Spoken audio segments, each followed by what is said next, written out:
Hey guys, हे बघा आम्ही गेलो तुळशी बागेत. किती दिवसांनी गेले मी तुळशी बागेत. आतमध्ये मी जात नाही आहे आणि गर्दी खूप असतं बाबा. जेव्हा कधीही जा तुळशी बागेत गर्दी असतोच, किती नाही म्हटलं तरी. हे बघा जातानाच मी ब्लॉगिंग घेत होते, म्हटलं बापरे एवढं गर्दी आहेच म्हणून गेलो आम्ही एका दुकानात. तिथं डेलीसाठी ड्रेस चांगला मिळतात.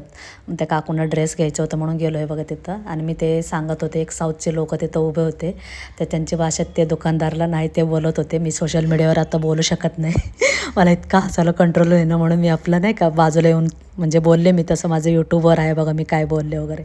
मग आम्ही ड्रेस 2 वर्षांनी मी ते दुकानात गेलते. मग आलो खाली वगैरे, क्लिपा वगैरे सगळं घेतलं. एक ठिकाणी आम्ही लिपस्टिक आणि नेलपेंट बघत होतो. मग त्यांना विचारलं मी लिपस्टिकचा कुठला ब्रँड म्हणजे कंपनीचं आहे बाबा वगैरे असं. आणि मलाही माहिती आहे की तुळशीबागेतमध्ये काही ब्रँड मिळत नाही आहे म्हणून. आणि ते म्हणतात इथं हुडीचा ब्रँड आहे. म्हटलं असं कसं म्हणताय तुम्ही, इथं ब्रँड नाहीच आहे. म्हटलं का फसवताय म्हणून वगैरे मी त्यांना बोललं दुकानवाल्याला. मग त्या म्हटल्या अहो मग नंतर मग मी रागून त्यांना बोलले, तर म्हणतात नाही हे सेकंड कॉपी. मग तेच म्हणत होते ना, फर्स्ट कॉपी आणि सेकंड कॉपी असं असतात ना म्हटलं ब्रँडचं.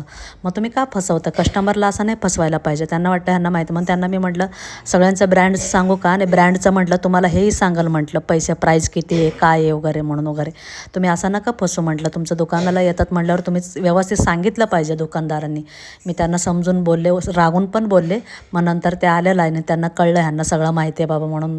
नंतर नाही मॅडम इथं कोण घेत नाही ब्रँड. अहो म्हटलं मला माहिती आहे की म्हटलं एवढीच स्टॉलवर कोण ब्रँड ठेवल का, आणि तुम्हालाही परवडला पाहिजे. आणि त्या म्हटलं नाही घेत इथं ब्रँड म्हणून. म्हटलं मला माहिती आहे की तुळशीबागमध्ये नाही घेणार बायका ब्रँड म्हणून वगैरे, तेवढं मला नॉलेज आहे म्हटलं. तुम्ही ब्रँडचं म्हटल्यावर खोटं बोललं म्हणून मी तुम्हाला विचारलं म्हटलं.